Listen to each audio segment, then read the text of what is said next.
ભરૂચમાં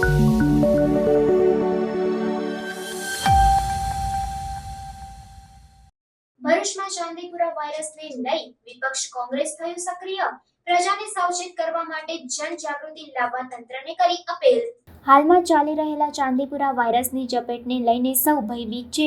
પ્રજામાં ડરનો માહોલ છે, જેને કારણે ભરૂચમાં ચાંદીપુરા વાયરસને લઈ વિપક્ષ કોંગ્રેસ દ્વારા આરોગ્ય ખાતામાં રજૂઆત કરવામાં આવી। ભરૂચ ચાંદીપુરા વાયરસના ભરડામાં ન આવી જાય તે અંગે રજૂઆત કરવામાં આવી અને આ વાયરસની જાણ પ્રજામાં આવે તે હેતુથી જનજાગૃતિ કેળવવા માટેના કાર્યક્રમો કરવા માટે જિલ્લા આરોગ્ય અધિકારી અને નગરપાલિકા તંત્રને રજૂઆત કરવામાં આવી। જિલ્લા પંચાયતનું આરોગ્ય ખાતું ચાંદીપુરા વાયરસ સામે લડવા સજ્જ છે। આરોગ્ય ખાતાએ તમામ તૈયારીઓ પૂર્ણ કરી દીધી છે, તેમ જિલ્લા આરોગ્ય અધિકારી ડોક્ટર દુલેરાએ જણાવ્યું હતું। હાલમાં ભરૂચ જિલ્લામાં ચાંદીપુરા વાયરસનો એક પણ કેસ નોંધાયો નથી। ભરૂચ નગરપાલિકાના વિપક્ષ નેતા શમસાદ અલી સૈયદ તેમજ અન્ય નગર સેવકો જોડાયા હતા।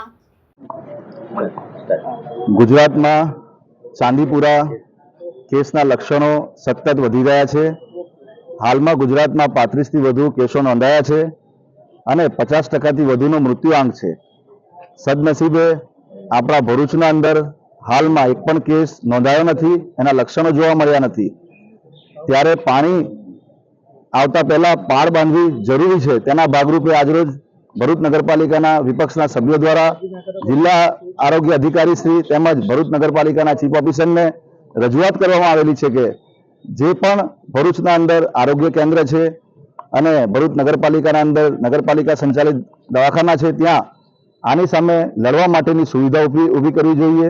ભરૂચના અંદર તમામ સ્કૂલોના અંદર તમામ ઘરોમાં આ લક્ષણો જો દેખાતા હોય તો તાત્કાલિક ધોરણે ત્યાં જઈને બ્લડ સેમ્પલ લેવા જોઈએ અને ડોર ટુ ડોર જઈને આના વિશે જનજાગૃતિ લાવવી જરૂરી છે, કેમ કે આ લક્ષણો સુધી હાલમાં ભરૂચના અંદર કોઈ પણ પ્રજાને ખબર નથી। ત્યારે જિલ્લા વહીવટી તંત્ર દ્વારા આના ઉપર જનજાગૃતિના ભાગરૂપે કાર્યક્રમો આપીને લોકોને જાગૃત કરવા જોઈએ, તેમજ જે પણ સુવિધા આની સામે લડવા માટેની ઊભી કરવી જોઈએ તે તાત્કાલિક ઊભી કરવી જોઈએ।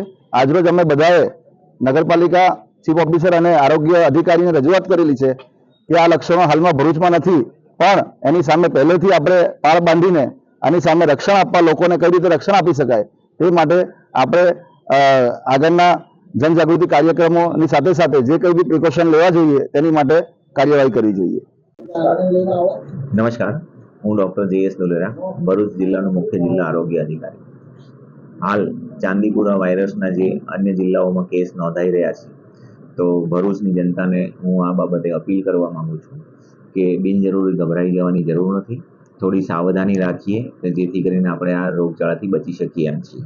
બાળકોને ખાસ કરીને લાંબી બાહીના કપડાં પહેરાવવા જોઈએ, મચ્છરો અને માખીઓથી એને બચાવવા જોઈએ। શક્ય હોય ત્યાં સુધી જંતુનાશક દવાવાળી મચ્છરદાનીમાં બાળકોને ઊંઘાડીએ અને જો કોઈને સખત તાવ અને મગજના કોઈ પણ લક્ષણો, દાખલા તરીકે ખેંચ આવવી કે અર્ધબેભાન અવસ્થા જેવું થવું, તો તાત્કાલિક સિવિલ હોસ્પિટલનો સંપર્ક કરવા મારી જાહેર જનતાને અનુરોધ છે।